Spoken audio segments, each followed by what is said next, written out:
ఇది రామ భక్త హనుమయ్య సన్నిధి కొలిచే భక్తులకెల్లా ఇదియే పెన్నిది ఓ రామ భక్త హనుమయ్య సన్నిధి కొలిచే భక్తులకెల్లా ఇదియే పెన్నిది పవిత్రమైన క్షేత్రం ఆ పవన కుమారుని నిలయం పవిత్రమైన క్షేత్రం ఆ పవన కుమారుని నిలయం అవనిలో పుణ్యధామం శ్రీ ఆంజనేయుని ఆలయం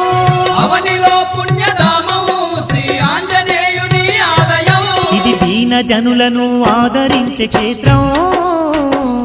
దివ్య సుందరుడైన మారుతి మందిరం ఓ రామ భక్త హనుమయ్య సన్నిధి కొలిచే భక్తులకెల్లా ఇదియే పెన్నిది